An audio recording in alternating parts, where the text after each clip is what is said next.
50 বছর যিনি কোরআনের তাফসীর করেছেন, জাফরুল ইসলাম কয়েকদিন আগে বলেছেন সাইদি সাহেবকে অন্যায়ভাবে বর্তমান সরকার জেলখানায় বন্দী রেখেছে। ধরে কথা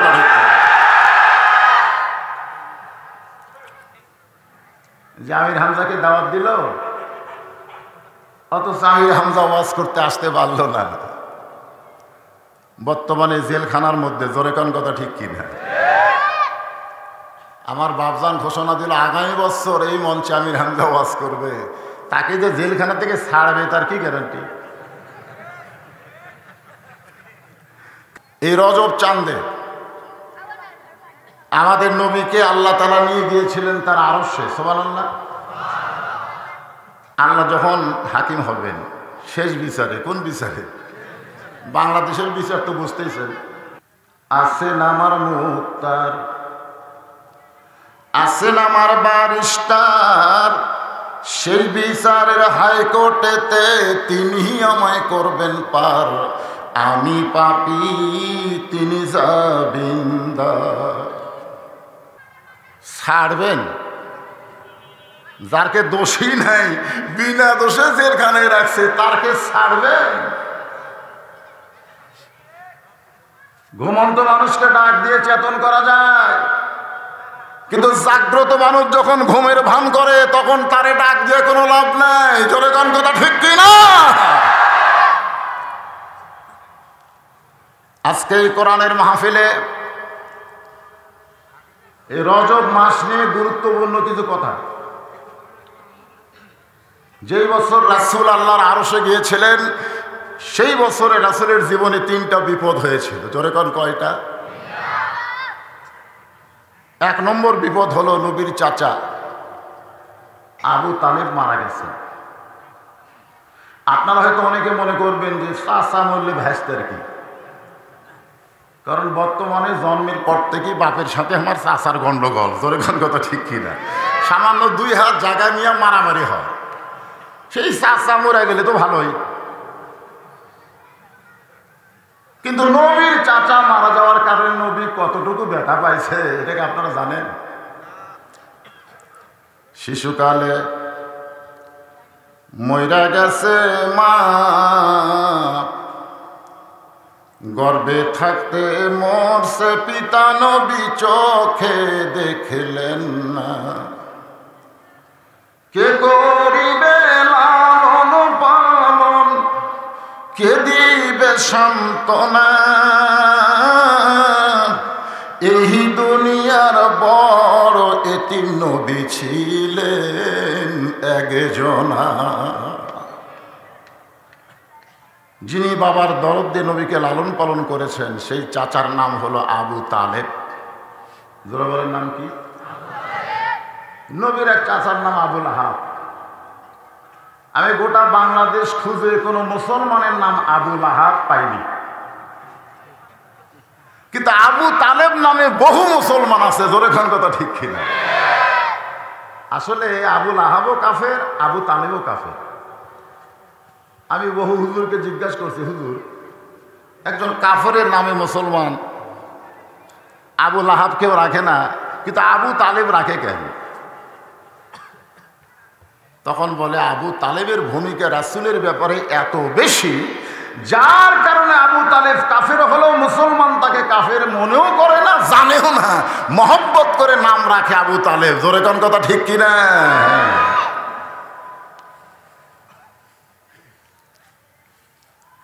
আল্লাহ যখন হাকিম হবেন, আমরা যখন আসামি হব, ওই সময় আমাদের নবী আমাদের উকিল হয়ে, আমাদের বারিস্টার হয়ে আল্লাহর কাছ থেকে জামিন করে জান্নাতে পৌঁছায়া দিবে। এই জন্য গানের মধ্যে কি বলা হচ্ছে? আছেন আমার মুক্তার, আছেন আমার বারিস্টার, শেষ বিচারের হাইকোর্টেতে তিনি আমায় করবেন পার। আমি পাপী, তিনি জামিন। আমাদের নবী হলেন আমাদের কি? কথা কয় না কি? তো যিনি জামিনদার হবেন তাকে কতটুকু মানা দরকার? হয়তো বললেন হুজুর মানবার তো চাই, কিন্তু জানি না তো। তিনি আসলে কি আমরা অনেকে জানি না। অনেকে আমাদের বাংলাদেশে আছে, নবীর প্রতি দরুদ পড়ে, নবীর সালাম করে মিলাদের ভিতরে, কিন্তু নবীর সমাজ গড়ার কাজে অনেকেরই দ্বন্দ্ব মনে বাজে। জোরে কোন ঠিক কিনা? আবু তালেব মরে যাওয়ার কিছুদিন পরে নবীর দরদের বিবি খাদিজা মারা গেলেন। চাচা মরে যাওয়ার পরে কে মারা গেল? কি বিবি? কথা কয়। যতদিন মা খাদিজা জীবিত ছিলেন ততদিন আল্লাহর নবী দ্বিতীয় কোনো বিয়ে করেন নাই। অনেকেই বলে নবীর 11টা বউ। একজন হুজুর মানুষের এত বউ লাগে কেন? দেখবেন অনেক নেতারা পরিমণি নিয়ে চরিত্র ধ্বংস করবে, ওই নেতাদের বিরুদ্ধে তেমন কথা হবে না, কিন্তু মামুনুল হক বউ নিয়ে ধরা পড়বে, কথা হয়। কথা এই দেশে জন্ম নেওয়া ভালো আছে।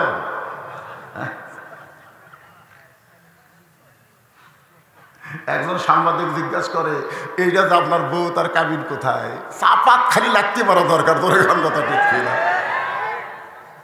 বউ ঘুরবে মানুষ কাবিন নিয়ে?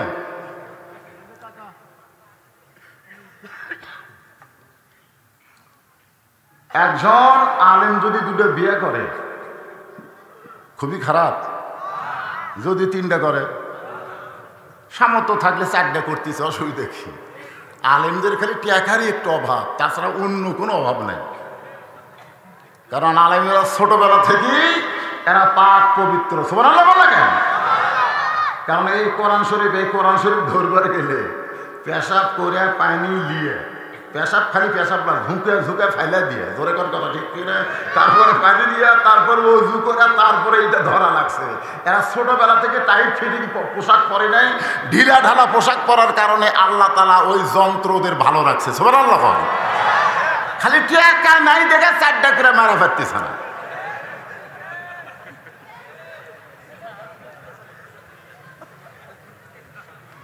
কিন্তু যতদিন মা খাদিজা জীবিত ছিলেন ততদিন আল্লাহর নবী দ্বিতীয় বিয়ে কেন করেন নাই? এই না করার পিছনে কারণ হলো, খাদিজা শুধু নবীর বিবি ছিলেন না, তিনি ছিলেন আল্লাহর নবীর দরদ। আমি বিয়ে করছি, আমার শ্বশুর তার মেয়েকে আমার হাতে তুলে দিয়ে বলছে, বাবা আজ থেকে আমার মেয়ে তোমার হাতে তুলে দিলাম। আপনি বিয়ে করছেন, যারা বিয়ে করছেন সবাই কেউ না কেউ বউ আপনার হাতে তুলে দিছে। জোরে কর কথা ঠিক কিনা? কিন্তু মা খাদিজা বয়ান করেন, নবীর সঙ্গে তখন নবীর হাতে কেউ আমারে তুলে দেয় নাই, বরং নবীর চাচা আবু তালেব নবীকে আমার হাতে তুলে দিল। সুবহানাল্লাহ কবেন না? সিধা না উল্টা? স্বামীর হাতে বউ না তুলে দিয়ে স্বামীকেই বউয়ের হাতে তুলে দিল। সুবহানাল্লাহ। সেই মা খাদিজা মারা যাওয়ার কিছুদিন পরে আল্লাহর নবী তায়েফে গেলেন। তায়েফবাসীরা নবীকে এত পাথর মারলেন যে পাথরের আঘাতে আমাদের নবী রক্তাক্ত হয়ে গেল। ওই রক্তাক্ত নবী যখন তায়েফ থেকে মক্কায় ফিরতেছিলেন, একটা গাছের নিচে বসে জায়েদকে বললেন, জায়েদ রে, আমার দরদের চাচা আবু তালেব দুনিয়াতে নাই, আমার দরদের বিবি খাদিজাও দুনিয়াতে নাই। এই রক্তমাখা শরীর নিয়ে মক্কায় গেলে আমার কে আদর করবে, কে যত্ন করবে? আল্লাহ ডাক দেবে, হাবিব, মক্কায় গেলে কে আপনাকে আদর করবে, কে যত্ন করবে, ওই চিন্তা আপনি করবেন না। আমি আল্লাহ আপনাকে আদর করার জন্য, যত্ন করার জন্য ওই দুনিয়া থেকে আমার আরশে নিয়ে আসবো।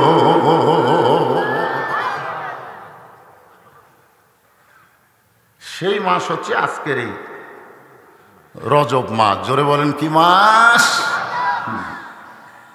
আমি সেই মাসকে সামনে নিয়ে একটা আলোচনা করলে, যদি আলোচনায় একটা পর্যন্ত হয়, অসুবিধা আছে?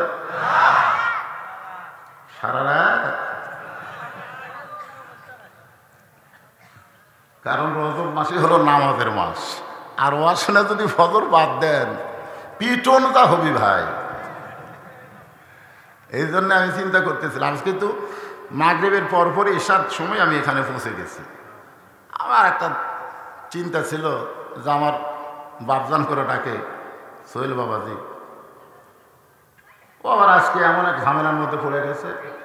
আস্তে আস্তে করছি, দেরি রাত যে হলো 11টা। এখন বিজ্ঞাপনের তারিখ আছে 9 ফেব্রুয়ারি, 12টার পরই 10 হয়ে যাবে। 1 তারিখে দাওয়াত দিয়ে আর 1 তারিখে ওয়াজ শোনা কেমন লাগে কন্ত? তো তারপরেও আমি জীবনে ওয়াজ করছি বেলকুচিতে বহু, কিন্তু আপনাদের এই ধুকুরিয়া বেড়াতে আসিনি। এই গ্রামেরই একজন আল্লাহর ওলি, উনি যখন ওয়াজ করতেন আমি তখন তার সামনে বসে বসে ওয়াজ শুনতাম। আমি তখন তার শ্রোতা ছিলাম। তার ওয়াজের শুরু থেকে শেষ পর্যন্ত অধিকাংশ সময় দেখেছি তার 2 চোখের 2 সাইডে পানি পড়তো। সুবহানাল্লাহ হবেন না? আপনাদের গ্রামেরই সন্তান না, আল্লাহর ওলি, বলেন সুবহানাল্লাহ। জি, পাশে কবর। আল্লাহ তার কবরকে জান্নাতের টুকরা হিসাবে কবুল করুক, ধরে কেন আমিন।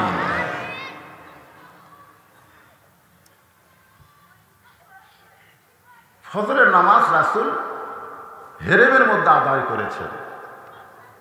আদায় করে যখন বের হচ্ছেন তখন সর্বপ্রথম যার সঙ্গে দেখা তার নাম হলো আবু জেহেল। ওয়াজ কিন্তু শুরু হয়ে গেল। আয়াতটা হলো ইয়া আইয়ুহাল্লাযীনা আমানুস্তাঈনু বিস-সাবরি ওয়াস-সালাহ ইন্নাল্লাহা মা'আস-সাবিরিন। যারা আল্লাহকে বিশ্বাস স্থাপন আমরা করেছি, আমরা যদি কিছু আল্লাহর কাছে পাওয়ার চাই তাহলে নামাজ আর ধৈর্যের মাধ্যমে চাওয়া লাগবে। জোরে কোন ঠিক কিনা ভাই? আর করোনা থেকে বাঁচার জন্য আমাদের নামাজের দরকার নেই, কারণ ডিটল দিয়ে স্যাভলন দিয়ে ঘন ঘন হাত ধুলি চলবে। জোরে কোন কথা ঠিক কিনা? আর মুখও তো এরকম একটা করে মাস্ক রাখতে হয়, মাস্ক। মসজিদের দরজা গিয়ে মুখত মাস্ক নিয়ে দোয়া করতেছে, আল্লাহুম্মা আফতাহলি আবওয়াবা রাহমাতিক। আমি কইলাম লিমা তাকুলু মা লা তাফআলুন, তুমি মুনাফিক হয়ে গেলে। যেই বলছে মুনাফিক, চোখ লাটার মতন করছে। হুজুর মুনাফিক কেমনে হলাম? বললাম তোমার মুখের সাথে আমলের মিল নাই। তুমি মুখে মাস্ক দিয়ে যে দরজায় দোয়া পড়তেছ, তুমি বলো তো এটা কার ঘর? আরো জোরে, ফালিয়াবুদু রব্ব হাযাল বাইত আল্লাযী আত'আমাহুম মিন জু'ইন ওয়া আমানাহুম মিন খাউফ। এতগুলো হিন্দুর সামনে মুস্কান নামে একটা মেয়ে আল্লাহু আকবার যে হারে স্লোগান মারছে, আপনারা দেখছেন, ইউটিউবে দেখছেন। ওরা জয় শ্রীরাম করতেছে, আর ও ভাবে বলছে আল্লাহু আকবার, আল্লাহু আকবার, আল্লাহু আকবার। আর বক্তা কোরআন শরীফ তেলাওয়াত করলো, ওয়াইজা তুলিয়াত আলাইহিম আয়াতুহু যাদাতুহুম ঈমানান। আল্লাহ ঈমান বাড়ায় দেয় যখনই কোরআন শরীফ তেলাওয়াত হয়। 1 আয়াত হোক, হাফ আয়াত হোক, যেটাই হোক, বক্তা শেষ করার সঙ্গে সঙ্গে জবান খুলে বলা লাগবে আল্লাহু আকবার। আমাদের বাংলাদেশে অনেক বড় বড় দল আছে, কিন্তু আল্লাহু আকবার নাই। আচ্ছা, আওয়ামী লীগের কোনো মিছিলের মধ্যে কোনো কর্মী যদি হঠাৎ বলে লিল্লাহি তাকবীর, আপনারা বলেন তুমি কর্মী থাকবি?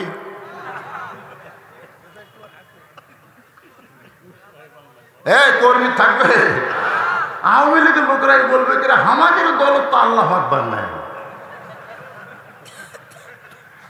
সে যত বড়ই দল হোক, আল্লাহু আকবার না থাকলে এই দল কোনোদিন আল্লাহর পক্ষে থাকবে না। জোরে কোন কথা ঠিক কিনা?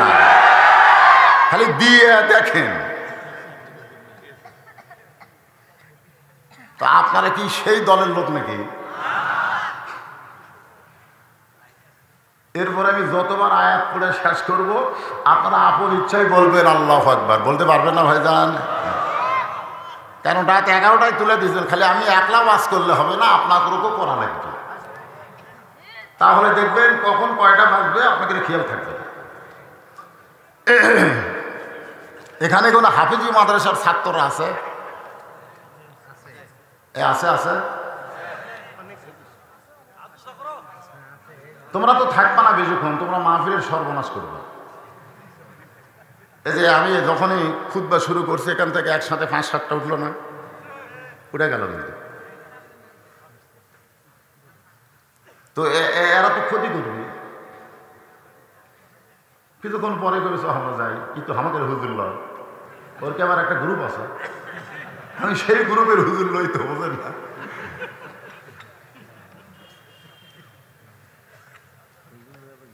খুবই ভয় লাগে বারে, বগুড়ার ভাষা করলাম, এরা যেন উত্তর না পারে একটাও কথা চলবে না।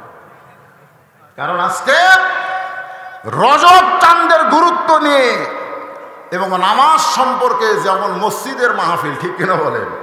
নিজে লেখছে ইমান আকিদার উন্নয়ন, মসজিদের উন্নয়নের দরকার নাই। যে চেহারা মসজিদের আবার কিসের উন্নয়ন?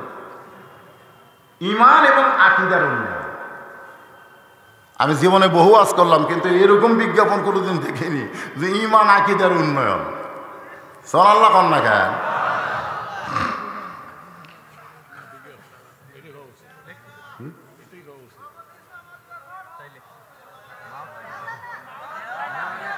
কি কয়?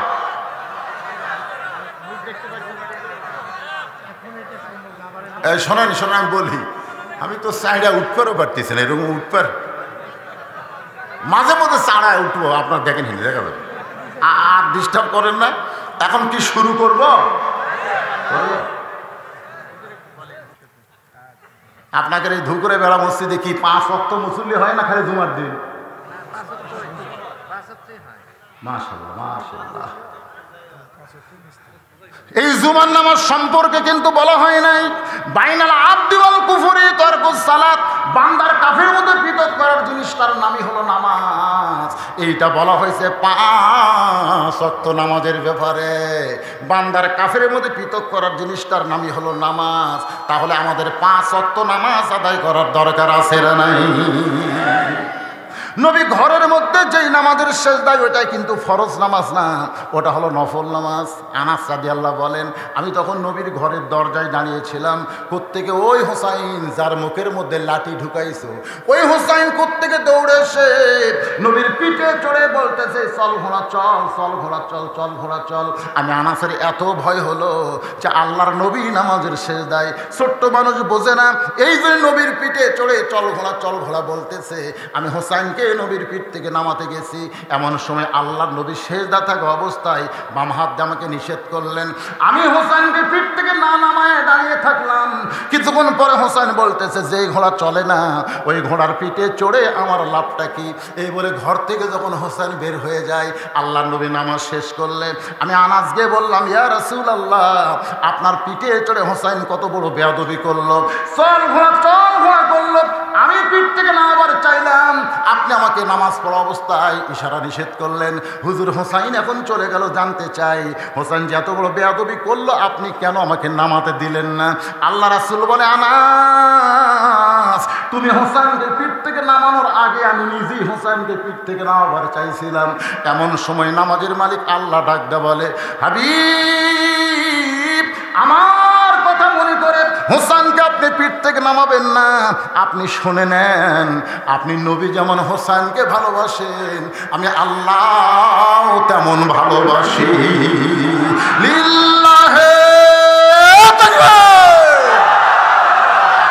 যে হোসাইনকে আল্লাহ ভালোবাসে, সেই হোসাইনকে আল্লাহ শহীদ আল্লাহ পছন্দ করেছে। জোরে কোন সুবহানাল্লাহ। হোসাইন শেষ হয়েছে, খালি মরিয়া দেখ, খালি মরিয়া দেখে, তোর খবর ইসলামে থাকবে না। জোরে কোন কথা ঠিক কিনা? আমার এলাকার এক আকাশচন্দ্র ছেলে হয়েছে, আমার কাছে কয়েক মামা দোয়া করেন, হিন্দু মানুষ তো মামা করে। তা আমি কইলাম, বাজান কোনো দোয়া লাগবে না, তোর ছেলের নাম এজিথ। সেই কইছি এজিথ, পরে বেটাকে আমার কোলটা কেড়ালিয়া কয় না। আমি কইলাম, ক্যারে পাগলা এজিথ হলে না মামা কি কম, এজিথ একটা অভিশপ্ত, একটা হিন্দু পর্যন্ত ইয়েজিদ অভিশপ্ত জানে রে। গোটা বাংলাদেশ অনুবীক্ষণ যন্ত্র দিয়ে খুঁজলেও ইয়াজিদ নামের একটা মুসলমান পাওয়া যাবে না। প্রত্যেকটা পাড়ায় পাড়ায় হোসাইন আছে। জোরে কোন কথা ঠিক কিনা? এই জন্য ক্ষমতার চেয়ার পাইয়া ভালো মানুষকে হত্যা করে তোমরা মনে করতেছো তারা শেষ হয়ে গেছে। আমরা না, আল্লাহ খালি মরিয়া দেয়। যারকে হত্যা করছো তারাই কিয়ামত পর্যন্ত অমর থাকবে মানুষের কলিজায়। তোমাদের নাম নিশানা গন্ধ পর্যন্ত থাকবে না। জোরে কোন কথা ঠিক কিনা? আল্লাহর বান্দার একটু মনোযোগ দেবেন। এক দৌড়াও বক্কর নবীর কাছে গিয়া দেখে নবী কাবা হেলান দিয়া কাঁদতেছে। এরকম কাবার সঙ্গে শরীরটা লাগাইয়া নবীর চোখটা দর দর করে পানি পড়তেছে। আবু বকর রুমাল দিয়া নবীর চোখের পানি মুছে দে, বলে ইয়া রাসূলুল্লাহ, হুজুর আমি শুনলাম আজকে রাত্রিবেলা নাকি আপনি আল্লাহর কাছে গেছিলেন, আল্লাহ পাকের সঙ্গে নাকি আপনার মেরাজ হয়েছে, আল্লাহ নাকি আপনাকে 5 ওয়াক্ত নামাজ দিয়েছে। নবী চমকে গিয়ে বলে, আবু বকর এই খবর তোমার কাছে কে দিল? আবু বকর বলতেছে, আবু জেহেল এই খবর দিয়েছে। আল্লাহ নবী বলে, আবু বকর এই খবর কি তোমার বিশ্বাস হয়? আবু বকর বলেন, সাদ্দাক্তা ইয়া রাসূলুল্লাহ, এক বিন্দু মিথ্যা নয়। সঙ্গে সঙ্গে নবী দাঁড়িয়ে মুচকি মুচকি হেসে আবু বকরকে বুকের মধ্যে নিয়ে বলে, আবু বকর, আবু বকর, আবু জেহেল আমাকে পাগল বলে যখন চলে গেল তখন থেকে আমার মনে বড় কষ্ট ছিল, কিন্তু সাদ্দাকটা বলার সঙ্গে সঙ্গে আমার সেই কষ্ট আল্লাহ দূর করেছে। আল্লাহ বলে, হাবিব আপনাকে সাদ্দাকটা বলে আপনার অন্তরের কষ্ট দূর করে দিল। আজ থেকে শুধু আবু বকর নয়, আমি আল্লাহ তারে সিদ্দিক ডিগ্রি দিয়া দিলাম। তাই বলে মনে করেন না যেটা লতিফ সিদ্দিক।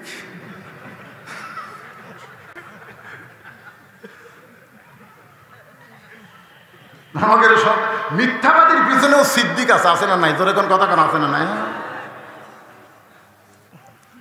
আল্লাহর বান্দার একটু মনোযোগ দেন।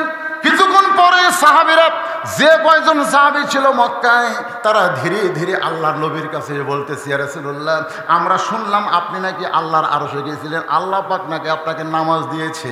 আল্লাহ নবী বললেন, তাহলে তোমরা সবাই বসো। সবাই কাবার হেরেমের মধ্যে বসে গেল। আর নবী সাহাবীদের সামনে বলতেছেন, আল্লাহ পাক আমাকে 5 ওয়াক্ত নামাজ দিয়েছে। কয় ওয়াক্ত?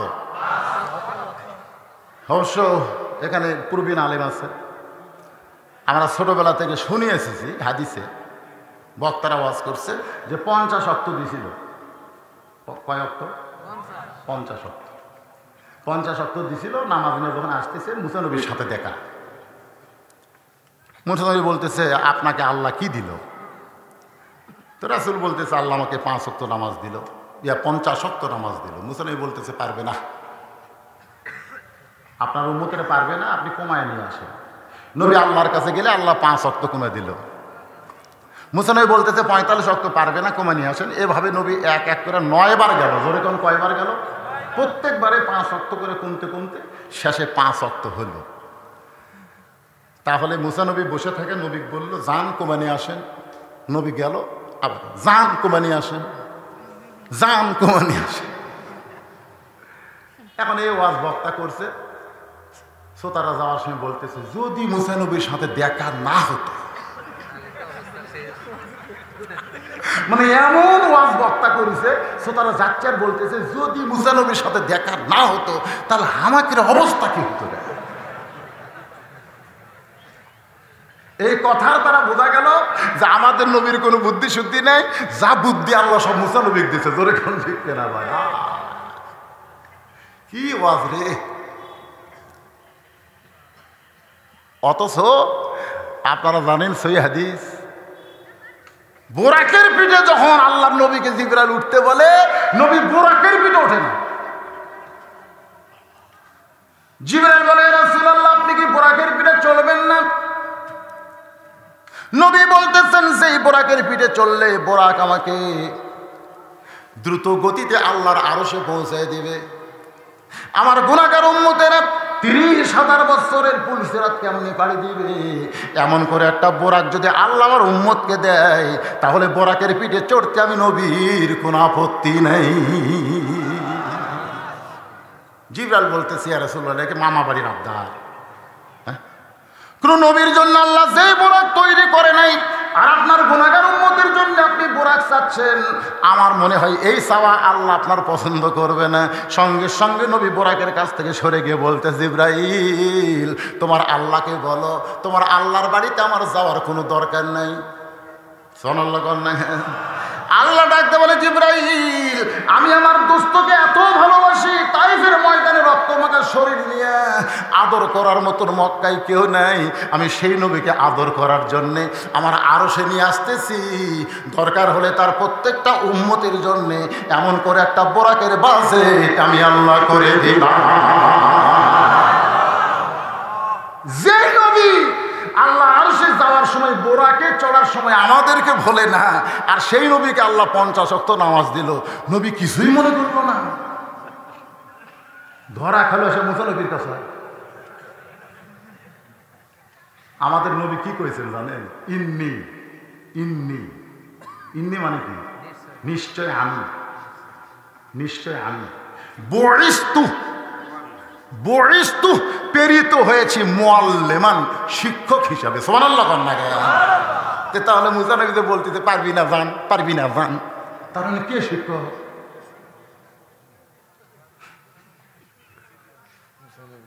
বাইতুল মুকাদ্দাসের মধ্যে আমাদের নবী ইমামতি করছে, মুসা নবী তার মুসল্লি হয়ে গেছে। ধরে কেন? সুবহানাল্লাহ।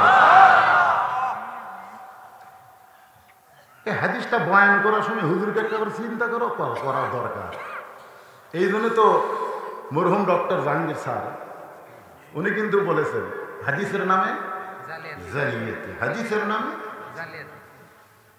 কারণ ইহুদিরা মুসা নবীকে আমাকে নবীর চাইতে বেশি ভালোবাসে, যার কারণে আমাকে নবী বোকা বানানোর একটা কি পায় তারা করছে পারে। বিরক্ত হচ্ছেন? ঘুম ধরতেছে? সমস্ত সাহাবীরা আল্লাহর নবীকে ঘিরে ধরে বললেন, ইয়া রাসূলুল্লাহ, 24 ঘন্টার মধ্যে 5টার সময় আল্লাহর কেন পছন্দ হলো? 24 ঘন্টার মধ্যে ফজরের 2 রাকাত সূর্য উদয়ের আগে, খুব খেয়াল করে শুনবেন, সূর্য উদয়ের আগে এই নামাজটা না দিয়ে সূর্য উদয়ের 1 ঘন্টা পরে দিলে আর সালাতু খায়রুম মিনান নাওম বলা লাগতো? এই কথা কেন বলা লাগতো? আপনি জানেন এই মাঘ মাসে আর এই পৌষ মাসে এই ফজরের নামাজ পড়াটা কি বিপদ। আর সালাতু খায়রুম মিনান নাওম শুনলে আমাদের মতন হুজুরেরই বিরক্ত লাগে। আর মুয়াজ্জিন কাম পাইনি করে মাথার উপর দিছে কম্বল তুলে, পাঁচ বার হয়ে গেল, পাঁচ টানে না বুকের সঙ্গে থেছে। ফেরেশতাকে আল্লাহ রাগাও নাই, মাথাও নাই, গেল কোথায়? মনে হয় চাউলের বস্তা ঢেকা থছে। ধরে কোন কথা ঠিক করে সেই লাত্তুসুককে লাঠি দিয়ে ফেলে দিয়া ঠান্ডা পানি ওযু করে ফজরের নামাজ পড়তে যারা মসজিদে যায়, তারা শুধু নামাজ পড়তে যায় না, বর্তমান পরিবেশে বদরের যুদ্ধ করতে যাচ্ছে। ধরে বলেন কথা ঠিক কিনা? আমি চিন্তা করে দেখলাম, এই নামাজটা সূর্য ওঠাবে 1 ঘন্টা পরে দিলে কি হতো? মজার ঘুম যখন ধরে তখন আল্লাহ এই নামাজ কেন দিল? চিন্তা করছেন কোনোদিন? কথা কয় না, চিন্তা করছেন? সূর্য যখন পশ্চিম দিকে হেলে গেল, এমন সময় আল্লাহ 4 রাকাত জোহরের নামাজ দিল। সূর্যের পাওয়ার যখন কমে গেছে, সূর্যের পাওয়ার কমে গেছে, এমন সময় আল্লাহ আসরের 4 রাকাত ফরজ দিল। সূর্য এই মাত্র অস্ত গেছে, অল্প সময়ের মধ্যেই আল্লাহ 3 রাকাত ফরজ নামাজ দিলেন। আমি চিন্তা করে দেখলাম, ফজরের আজান দিয়ে 8 ঘন্টা পরে ফজর হয়, জোহরের আজান দিয়ে 15 মিনিট পরে জোহর হয়, আসরের আজান দিয়ে 15 মিনিট পরে আসর হয়, এশার আজান দিয়ে 15 মিনিট পরে এশা হয়। কিন্তু মাগরিবের নামাজের আজান দিয়ে দেরি করা যায় না। এত তাড়াতাড়ি কেন মাগরিব পড়া লাগে? আমার মাথা ধরে না। আমি চিন্তা করলাম, কে এই নামাজের এত সময় কম কেন? আমি গবেষণা শুরু করলাম। এখন এলা গবেষণার ওয়াজ। 11টার সময় উঠে কি আর হয়?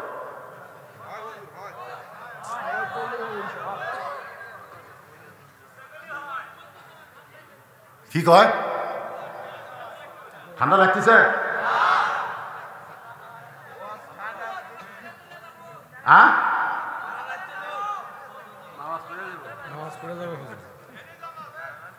একজন কয় গরম হচ্ছে, একজন কয় ঠান্ডা লাগতেছে। কি বিপদ! কি গরম আমাদের দরকার নাই? ও ঠান্ডা গরম মিশে না। লিল্লাহে তাকবীর। গরম যদি শুনবার চান তাহলে দেখবেন জেলা বক্তার নামের শেষে জিহাদি লেখা আছে, ওর দাওয়াতে লিখবে। আমি কোনোদিনও গরম করি না। অ্যাঙ্গেলে ডোজ মারি যাওয়ার সময় কলজাত খেলে হাত দিবেন।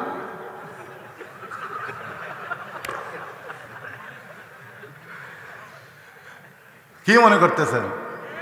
খালি যাবেন আর যার সঙ্গে চিন্তা করবেন ওয়াজের প্রথম থেকে শেষ পর্যন্ত। ইয়া আইয়ুহাল্লাযীনা আমানুস্তাঈনু বিস-সাবরি ওয়াস-সালাত ইন্নাল্লাহা মা'আস-সাবিরিন।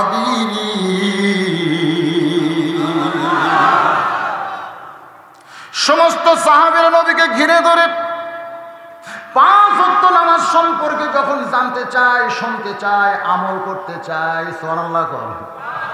এমন সময় আবু জেহেল গ্রুপ নিয়ে হাজির। সমস্ত সাহাবীরা নবীর কাছ থেকে নামাজ সম্পর্কে যখন শুনবার চায়, এমন সময় আবু জেহেল গ্রুপ, আবু জেহেলের গ্রুপ আছে না নাই? গ্রুপ নিয়ে হাজির। এই গ্রুপের মধ্যে একজন তেলতালা গোয়েন্দা ছিল, তেলা।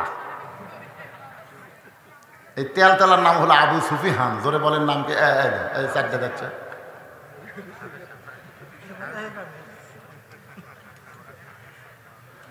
এই গ্রুপের মধ্যে একজন তেলতালা, তার নাম কি? আবু সুফিয়ান। আপনারা বলেন তো কথা এই জানা লাগবে না? এই গ্রুপ চেনা লাগবে না? এই তেলতালা গ্রুপ, তেলা গ্রুপ, তেলতালা গ্রুপ আবু সুফিয়ানের বইয়ের নাম হলো হিন্দা। আর হিন্দার পেট থেকে যে মালটা বার হয়েছে তার নাম হলো মাবিয়া। আর মাবিয়া যাকে বিয়ে করেছে সাইবার বেটি, তার নাম হলো লাইসা। আর লাইসার পেট থেকে যে মালটা বার আছে তার নাম হলো ইয়াজিদ। এই গ্রুপটা খেয়াল করবেন, গ্রুপ তেলা গ্রুপ। আমাদের বাংলাদেশেও এরকম তেলতেলা আছে না নাই? যেরকম আছে। আমাকে একজন কয়, হুজুর আপনারা এত ঠান্ডা ওয়াজ করেন তারপরও আপনাকে ধরে, কিন্তু চরমনার পীর সাহেব সেই হারে মারতেছে, ধরে না কেন? সরকার বিরুদ্ধে যত কথা বলতেছে আমি বললাম পাগলা। লাতি যদি দাদার বিরুদ্ধে যতই লাতি দাদার বিরুদ্ধে বহু কিছু বলতেছে, কিন্তু দাদা জানে ওটা আমার লাতি। জোরে কর কথা ঠিক কি না? একটু বলুক তো। বর্তমানে চরমনায়ের হুজুর লাতির ভূমিকা পালন করতেছে আর সরকার হচ্ছে দাদা। জোরে কর কথা ঠিক কি না?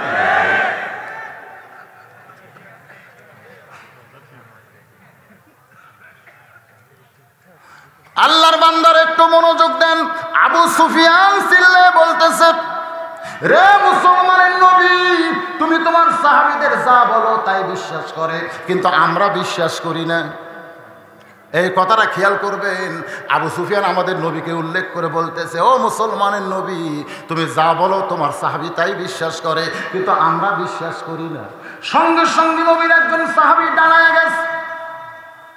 নবীর একজন সাহাবী দাঁড়িয়ে গেছে, চিৎকার করে বলতেছে, রে কাফেরের গোষ্ঠীরা, আমাদের নবী নামাজ সম্পর্কে আমাদের সামনে ওয়াজ করতেছে, আমরা শুনবো, তোদেরকে এখানে ডাকছে কে?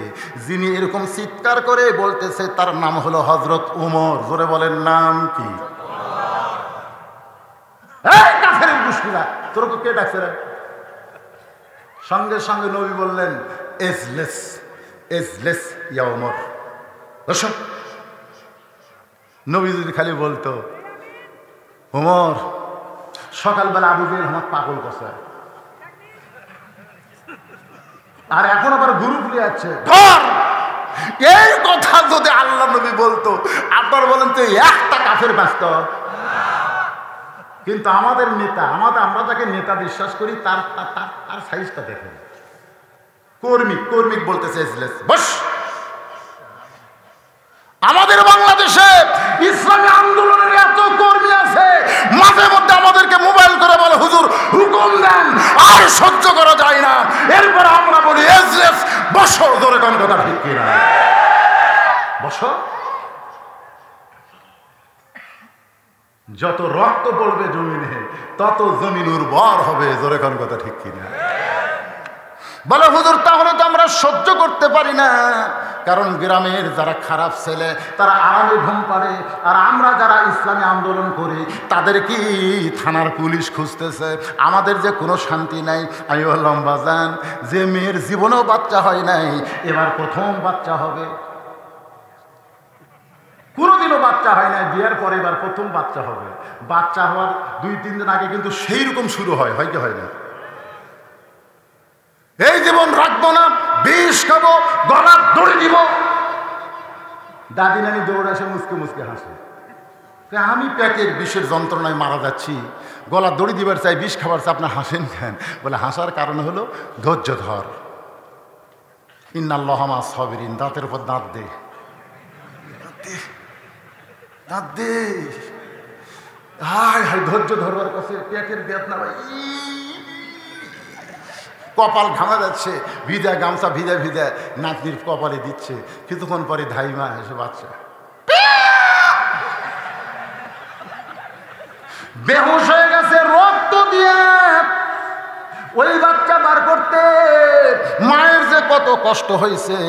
আমার দাদি, দাদি যখন জীবিত ছিল আমাকে বলতো, ভাই তোকে বার করার সময় তোর মাথা লম্বা হয়ে গেল, তোর মাথা লম্বা মানে টাইমটা বাড়াস না, মাথা লম্বা হয়ে গেল। আমি বললাম দাদি লম্বা মাথা কি করলেন? বলে এরকম মাথা তো আবার হাত দিয়ে এরকম থাবে তোর মাথা আমি আবার তেলতলা করলাম, একেবারে কত বেলের মতন করে ফেলে দিলাম।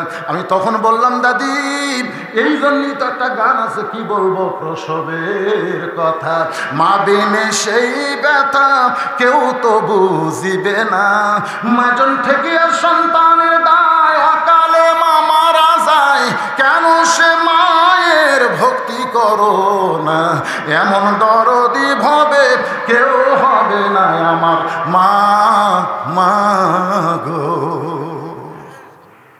প্যা করে কান্না উঠেছে, মা কিন্তু বেহুশ, যন্ত্রণা ছুটে বেহুশ হয়ে গেছে। এবার বাচ্চাকে গোসল করে যখন মায়ের কাছে দেয়, মা তখন ওই অবস্থায় বাচ্চার কপালে চুমা খায়, মুখে চুমা খায়। দাদি নানি চিল্লায় বলে তুই চুমা কেন দিচ্ছিস? এইটার জন্যই তো গলা দড়ি দিবার চাইলি, বিষ খাবার চাইলি, এখন এইটারে চুমা না দে, লাথি দে, ফাইলা দে। মা কান্দার বলে দাদি এত কষ্টের পরে এত সুন্দর নিয়ামত আল্লাহ আমাকে দিবে, এটা আমি আগে বুঝতে পারি নাই।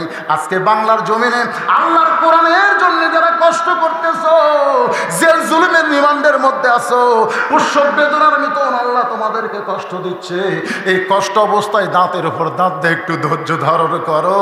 অচিরেই আমার আল্লাহ তাআলা মাকে যেমন সুন্দর সন্তান দিয়ে খুশি করেছে, বাংলার জমিনে কলেমার পতাকা পথ পথ করে উড়বে।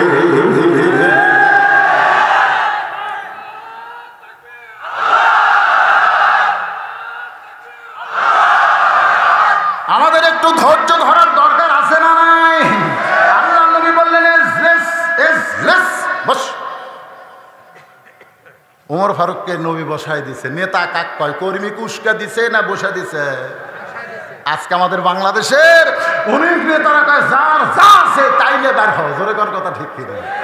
আর অনেক নেতা বলে ধৈর্য ধরো, ধৈর্য ধরো, ধৈর্য ধরো, বসো বসো বাবা বসো, এখন হুকুম হয়নি, হুকুম যখন হবি তখন ওই 3 দিকে ফেরাউন থাকবি, একদিকে দরিয়া থাকবে রে, আল্লাহ সেই দরিয়া রাস্তা বানায় দেবে, আর সেই দরিয়ায় রাস্তায় আমরা হব ইসলামী অগ্নি সৈনিক। জোরে বলেন কথা ঠিক কিনা? একটু মনোযোগ দিয়ে শুনবেন। আমার নবী সমস্ত নেতাদের দিকে হাত বাড়ায় বললেন, আমি নামাজ সম্পর্কে কথা বলতেছি। 5 ওয়াক্ত নামাজ আল্লাহ দিয়েছে, যে নামাজ সবচাইতে দামি ইবাদত, যে নামাজ সম্পর্কে আল্লাহ কোরআনে বলেছেন, ইন্নাস সালাতা তানহা আনিল ফাহশাই ওয়াল মুনকার। একমাত্র নামাজই পারে মানুষকে যাবতীয় খারাপি থেকে বাঁচাই দিতে। আজকে সরকারকে বলবো, ওই মাদক মুক্ত আন্দোলন করা লাগবে না, ওই যৌতুক মুক্ত আন্দোলন করা লাগবে না। আপনি নামাজের বিলটা পাশ করে দেন রজব চাঁদে। আমার সব যুবকেরা যদি 5 ওয়াক্ত নামাজি হয়, তাহলে সমস্ত খারাপি থেকে আল্লাহ তাদের হেফাজত করে দিবে।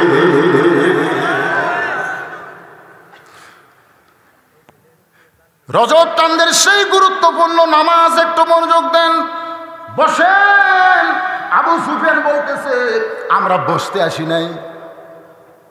আল্লাহ নবী বললেন, তাহলে কি জন্য আইছেন? বলে, আইসি আমাদের নেতা আবু জেহেল দুইবার বাইতুল মুকাদ্দাসে গেছে, যেখানে যাইতে লাগে 30 দিন, আসতে লাগে 30 দিন। আর তুমি নাকি কইছো আজকে রাত্রেবেলায় তুমি বাইতুল মুকাদ্দাসের নামাজ পড়াইছো। আমাদের প্রশ্ন হলো, তুমি যদি বাইতুল মুকাদ্দাসের ভিতরে সত্যি নামাজ পড়াও, তাহলে বাইতুল মুকাদ্দাসের দরজা জানলা কয়টা? এই দরজা জানলার হিসাব দিলেই আমরা এখান থেকে চলে যাব। সঙ্গে সঙ্গে নবীর চোখ দিয়ে দর দর করে পানি পড়তেছে। আবু বকর বলে, ইয়া রাসূলুল্লাহ, চোখটা পানি পড়তেছে, ওরা দরজা জানলার খবর চায়, আপনি কি দরজা জানলার খবর বলতে পারবেন না? নবী বলেন, আবু বকর, আমি শুধু 2 রাকাত নামাজ পড়াইছি, আমি তো দরজা জানলা গোনার জন্য যাইনি। সুবহানাল্লাহ কবেন না? সুবহানাল্লাহ কবেন না? আপনারা ধুকুরিয়া বেড়া মসজিদে নামাজ পড়েন না? পড়েন? আপনি সামনে কাতারে নামাজ পড়া বাড়ালেন, একজন বলতেছে তুই নামাজ পড়িস না। আপনি বলেছেন সামনে কাতারে পড়ছি ভাই, আমার বিশ্বাস হয় না। তো বিশ্বাস কি করলে হবে? বলতে হবে মসজিদের মধ্যে কয়টা ফ্যান আছে, মসজিদের মধ্যে কয়টা ফ্যান আছে, এই ফ্যানের হিসাব দিলে বিশ্বাস হবে। আপনারা বলেন তো, ওই লোক কি ফ্যান গোনার জন্য গেছে না আল্লাহ সেজদা দেওয়ার জন্য গেছে? আল্লাহকে রুকু সেজদা করার জন্য গেছে। আর ওই বেটা বলতে ফ্যান কয়টা আছে? আল্লাহ নবী বলে, আবু বকর, আমি তো দরজা জানলা গোনার জন্য যাই নাই, আল্লাহ পাক আমারে নিয়ে গেছে, ওই জায়গায় 2 রাকাত নামাজের ইমামতি করেছি, আমি তো দরজা জানলার হিসাব দিবার পারবো না।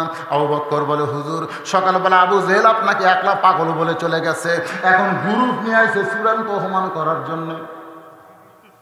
সকালবেলা আপনাকে একলা পাগল কইছে, এখন গ্রুপ নিয়ে আইছে আপনাকে চূড়ান্ত অপমান করার জন্যে। আল্লাহ নবীর চোখের পানি দেখে আল্লাহ ডাক দেয়া বলে, ওয়ারাফানা লাকা যিকরাক। জোরে কান সুবহানাল্লাহ। ওয়ারাফা, সবার উপরে আমি আল্লাহ আপনাকে জায়গা দিয়েছি, একমাত্র আল্লাহর পরেই হচ্ছে আমাদের নবী। জোরে কার কথা ঠিক কি? আপনাকে আমি সবার উপরে জায়গা দিলাম, আর এই বেটার আপনাকে অপমান করবি? আল্লাহ কা জিবরাইল, যা তো গোটা বাইতুল মুকাদ্দাস নিয়ে নবীর কাছে হাজির হ, যা গোটা বাইতুল মুকাদ্দাস নিয়ে নবীর সামনে হাজির হ, আর বাইতুল মুকাদ্দাস ঘুরাতে থাকো হাতের উপরে, নবীর দরজা জানলা গুনে গুনে উত্তর দেখ। সুবহানাল্লাহ। ফেরেশতা জিবরাইল বাইতুল মুকাদ্দাস আল্লাহ নবীর সামনে হাজির করলেন। হুজুর, ঘুরাইতেছি, গুনেন দেখেন। হিসাব করে যখন দিয়েছে, সঙ্গে সঙ্গে আবু জেহেল বলতেছে চলো যাই, আবু সুফিয়ান বলতে চলো যাই তো কথা নাই, আপনি বলেছেন দরজা জানলার হিসাব দেবার পারবে না, তখন চূড়ান্ত অপমান করা হবে, তাহলে চলো যাই কেন বলতেছেন? আবু জেহেল বলতেছে খামাখা গন্ডগোল করা লাভ কি, চলো যাই। সমস্ত কাফেরেরা বলতেছে নেতা যখন যাবার কইছে তাহলে চলো যায়, সবাই চলে গেছে। কিন্তু আবু সুফিয়ান তেলতেলা হওয়ার কারণে বারবার জিজ্ঞাসা করে, নেতা এই চলো যায় মানে বুঝলাম না। বলে চলো যায় মানে যদি বুঝতে চাও তাহলে ঘরের মধ্যে চলো। এবার ঘরের মধ্যে গিয়ে দরজা জানলা বন্ধ করে বলে, আবু সুফিয়ান তাকায় দেখো তো দরজা জানলার কাছে কেউ আছে কিনা। বলে আমি খুব খেয়াল করে দেখলাম কেউ নাই। এবার আবু জেহেল বলতেছে দরজা জানলা যখন বন্ধ হয়ে গেছে তাহলে শোনো, আব্দুল্লাহর এতিম পোলা হলো আল্লাহর নবী। আবু সুফিয়ান বলতেছে আল্লাহর নবী, তাহলে ঘরের দরজা জানলা বন্ধ করার কি দরকার, বাইরে যায় দুইজন মিছিল করি। আব্দুলের টিম পোলা হলো আল্লাহর নবী। আবু জেহেল বলতেছে, পাগলা জানি ঠিকই মানি না, কারণ ওরা যদি আমি মানি তাহলে আমার নেতৃত্ব থাকে না। আজকে বাংলাদেশের সমস্ত আবু জেহেল গ্রুপ কিন্তু আলেম ওলামাদের জানে ঠিকই মানে না। জোরে গান কথা ঠিক এ কথা বল না কেন, জানে ঠিকই মানে না।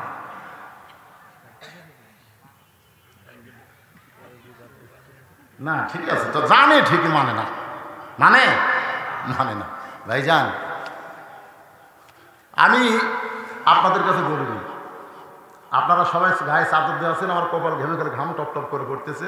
আমি কিন্তু রাতের ভাতও খাইনি ভয়ে, কারণ আজকে আমার ডায়াবেটিস 17, আর গত সপ্তাহে আমার করোনা ধরা পড়ছে।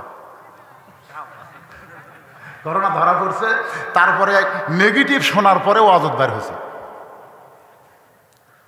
ডাক্তার বলছে করোনা ভালো হওয়ার পরে 1 সপ্তাহ শরীর খুবই দুর্বল থাকবে। আমি ল্যাপের মধ্যে শুয়েছিলাম আর থরথর করে কাঁপতেছিলাম যে আল্লাহ রে, তুলতে তুলতে 11টা বাজাচ্ছে, কি যে হবি। তা আজকে এই অসুস্থ শরীর নিয়ে ওই অবস্থায় 2 ঘন্টা আপনাদের সামনে ওয়াজ করলাম। বাকি ওয়াজ আবার ইনশাল্লাহ করা হবে ইনশাআল্লাহ। ফজরের নামাজ কিন্তু আমাদের জামাতের সঙ্গে আদায় করা লাগবে। রাজি আছেন? আপনি একজন হাত তোলার দরকার নেই, এই জামাতে নামাজ পড়তে হবে ভাইজান, খালি ওয়াজ করলে হবে না। আমি ধুকুরে বেড়ার ভাইদেরকে বলবো, আপনারা ভালো ভালো বক্তা আনছেন, তারেক মোহনার আনছেন, আব্দুল আলমিনও আনছেন, আমির হামজাক সামনে আনবেন। আপনারা প্রধান বক্তাকে তুলে দিবেন রাত 9:30টায় তুলে দিবেন, 12টার মধ্যেই ওয়াজ শেষ হবে ইনশাআল্লাহ। কি কন ইনশাআল্লাহ? আজকে যা হয়েছে হয়েছে, আপনারা কেউ নড়াচড়া করবেন না। বড় কষ্ট করে মেহনত করে অল্প সময়, আমি কিছুদিন আগে কামারপাড়া আইছিলাম, সেদিন আমাকে ভাইসতে আমাকে দাওয়াত দিয়েছে, আপনাকে উপজেলা ভাইস চেয়ারম্যান সাহেব। এই অল্প সময়ের মধ্যে এরকম মাহফিল, তারপরেও মানুষ ভরে যাওয়ার কথা ছিল, কিন্তু তারপরেও মাশাআল্লাহ যা হয়েছে। হ্যাঁ, প্রচার খুব একটা করতে দিচ্ছে না এখন করোনা হওয়ার কারণে। এই জন্য আপনারা কেউ ওঠেন না, সবাই বসে আমরা একসঙ্গে মোনাজাত করব। এখানে আল্লাহর ওলির কবর রয়েছে, মাদ্রাসা বিশাল মাদ্রাসা, তারপরে হুজুর আছে, সবাইকে নিয়ে আমরা একটু মোনাজাত করবো। ইস্তেগফার পরে আস্তাগফিরুল্লাহ রব্বি মিন কুল্লি জামবি ওয়া তুবু ইলাইহি, আস্তাগফিরুল্লাহ রব্বি মিন কুল্লি জামবি ওয়া তুবু ইলাইহি, লা হাওলা ওয়ালা কুওয়াতা ইল্লা বিল্লাহিল আলিয়্যিল আযীম। সভাপতি সাহেব আপনি কিছু বলবেন? সভাপতি সাহেবের শেষ বক্তব্য বরকত বলবেন না, বলেন। একজন উঠবেন না, একজন উঠবেন না, বসে। আসসালামু আলাইকুম। কেউ যাবেন না, দয়া করে কেউ যাবেন না, হুজুর মোনাজাত করবে বলছে, হুজুর মোনাজাত শুনবে। এই যে অধৈর্য হয়ে দৌড়াদৌড়ি করতেছি, ইন্নাল্লাহা মা'আস সাবিরিন, আজকে আলোচনার অংশ। আপনি আগে বাড়ি যাবেন না আগে হাসপাতাল যাবেন, কোনটা চিন্তা করতেছেন? বসেন, সবাই বসেন। রব্বানা আতিনা ফিদ দুনিয়া হাসানাতাও ওয়া ফিল আখিরাতি হাসানা ওয়া কিনা আযাবান্নার। আয় আল্লাহ তাআলা, কঠিন শীত অপেক্ষা করে টপ টপ করে নিহর পড়তেছে, এরপরও তোমার পাগল বান্দা বান্দিরা আরামের বাড়ি আরামের ঘুমকে বাদ দিয়া কোরআন হাদিসের মহব্বত কলিজার মধ্যে নিয়ে এই জান্নাতের বাগানে বসে বসে কোরআন হাদিসের আলোচনা শোনার শেষে আমি গুনাহগারের সঙ্গে রহমতের দরজায় ফকির হয়ে দোকানা হাত তুলেছে।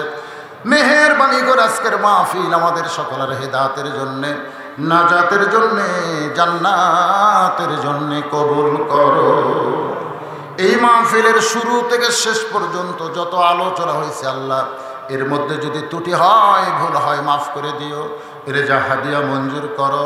সোনার মদিনায় নবী পাকের রওজা মুবারকে আল্লাহ কবুল করে নাও।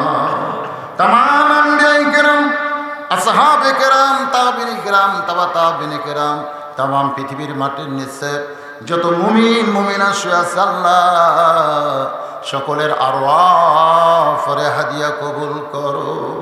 মাবুদ, এই ধুকুরিয়া বেলা আমি ছোট্টবেলায় গ্রামের নাম শুনতাম শুধু একটি মাত্র, তোমার ওলির নামের বরকতে। আল্লাহ গো, আজকে তার কবরের পাশে মাহফিল, আমরা তার জন্য দোয়া করি, আল্লাহ তার কবরকে জান্নাতের টুকরা বানিয়ে দাও। এই ধুকুরিয়া বেলা গোরস্থানে যত মুর্দা শুয়ে আছে আল্লাহ, সকলার কবরকে জান্নাতের টুকরা বানাও। এই মাদ্রাসাকে আল্লাহ তুমি কিয়ামত পর্যন্ত কবুল করে নাও। যেই যুবকেরা কষ্ট করে মেহনত করে হাজার হাজার টাকা খরচ করে তোমার মসজিদকে লক্ষ্য করে ঈমান এবং আকীদার উন্নয়ন কল্পে আজকের জান্নাতের বাগান লাগাই দিয়েছে, এই যুবকগুলোকে 5 ওয়াক্ত নামাজি হিসাবে আল্লাহ তুমি কবুল করে নাও।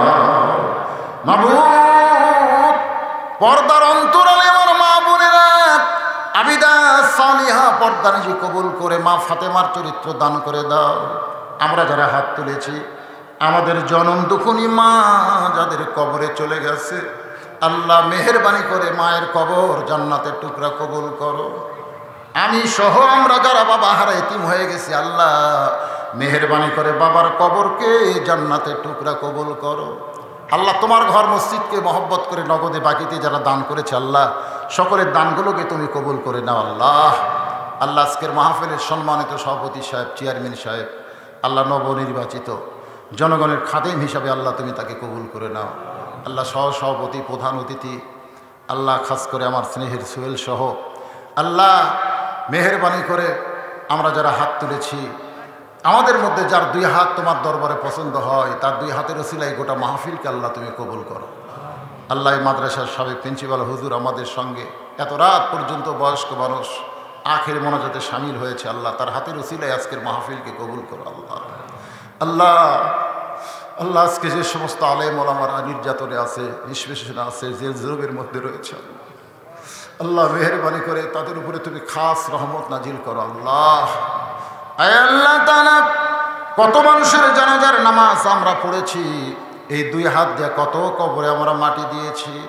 একদিন আমরা সবাই মরে যাব, যেদিন আমাদের মৃত্যু হবে দিনটা যেন জুমার দিন হয়, অথবা অন্যায়ের বিরুদ্ধে আন্দোলন করতে গিয়ে শাহাদতের পিয়ালা যেন আমাদের নসিব হয়। আল্লাহ তুমি কবুল করো। মাবুদ, পার্শ্ববর্তী দেশে একটা প্রদেশে হিজাবকে অন্যায়ভাবে তারা পাশ করেছে, যার কারণে মুস্কান নামে একটা মহিলা হাজার হাজার বাতিলের সামনে তোমার তাকবীর দিয়েছে। আল্লাহ তোমার নবী গোজাতুল হিন্দ বলেছে, যদি হায়াত থাকে সেই যুদ্ধে আমাদের অংশগ্রহণ করার তৌফিক দিয়া দিও। আল্লাহ কি দোয়া করব? আল্লাহ মেহেরবানি করে আমাদের সকলের জন্য কবুল করো, সকলকে মাফ করো। আমি অসুস্থ, আমার মতো যারা অসুস্থ হাত তুলেছে, আল্লাহ সবগুলো তুমি সুস্থ করে দাও। আল্লাহ কে কোন নিয়তে হাত তুলেছে, নেক নিয়ত নেক আশাকে কবুল করো। সুবহান রাব্বিকা রাব্বিল ইজ্জাতি আম্মা ইয়াসিফুন ওয়া সালামুন আলাল মুরসালিন والحمد لله رب العالمين وجل آخر كلامنا عند الموت لا إله إلا الله محمد رسول الله